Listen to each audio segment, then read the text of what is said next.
ये दादा ये दादा ये दादा दादा दादा ये दादा। अरे रुका, दादा दादा कर रहा है भी, कुछ बोलेगा कि खाली दादा दादा कोई के ससुरा हमार माथा जनगाई दियो, का बोल रहे हो, जरा बोलो तो।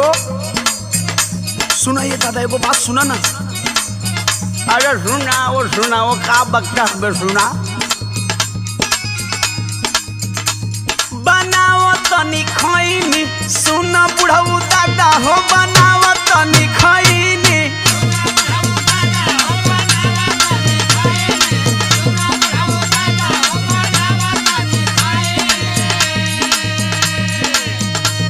अरे बता तोहर वाली बड़ की चुनौतियाँ का फैल दे।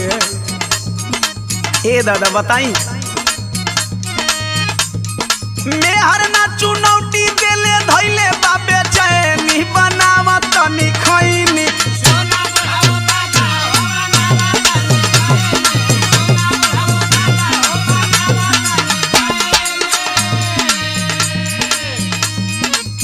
यहाँ का अर्थ हुआ हो?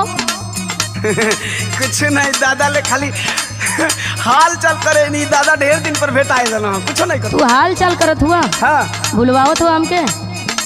का तो के नशा करे से मना कैले रहनी है ना? ए दादा सुना फलाना वो इ नशा ना करो ना, खाली हमसे हाल चाल करो ना। तू चुप रहा बुढ़ऊ, बोला मत। अब तू हम हूँ के जटबू। अरे सुना पहले इनकर हाल सुना। सुना बिगाड़ लिखले दासा करही में नशा हो, बिगाड़ लिखले दासा।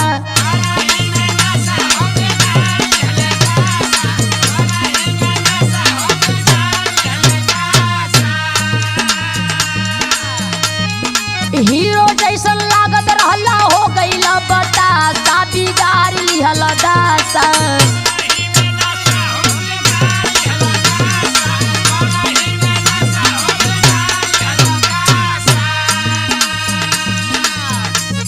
आशीर्वाद के मम्मी एगो मजबूरी बताई। अब भूलवा मत हमके। सुनू का सुनाओ तो बोला। आदत धराई दिहले साथे के संगतिया। अच्छा ये कैसन आदत है जवन छूट ना सकत है?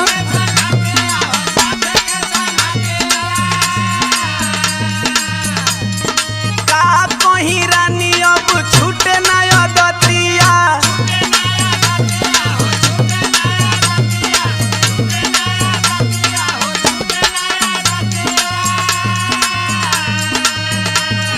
दारू गांजा बिना अबे दिन हम भइनी, बनाव तनी खैनी।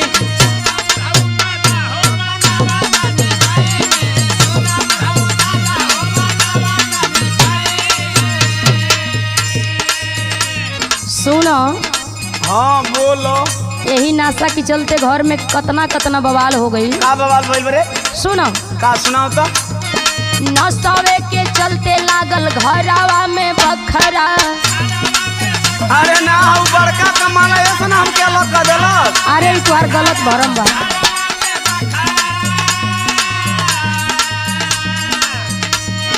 पी के पड़ोस में करावेला तू झगड़ा। अरे हाँ और शरम खूब झगड़ा होना हो।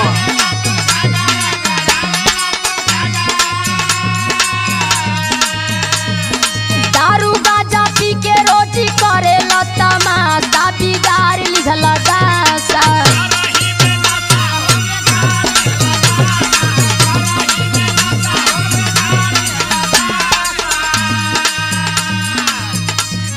एगो बात कही।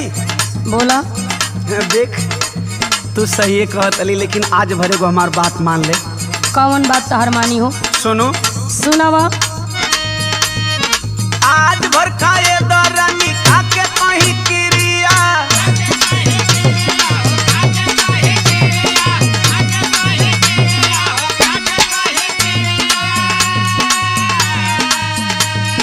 मरद के दर्द बुझत कैसन बारूतिया।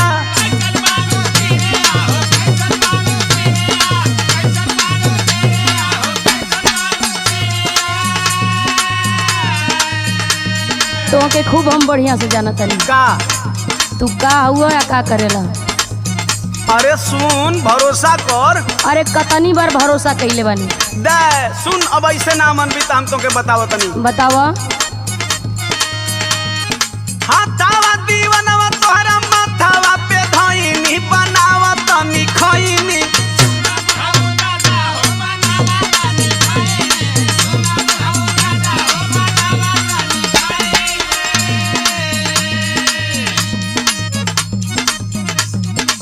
सुना हाँ तू कितनी बार क्रिया खैले बड़ा कितनी बार गलती कैले बड़ा। अरे अब ना करो तोहरी बाती में हम ना आवे वाला है। का बोलता बढ़िया से रहम तोहर जानत बानी हम हो।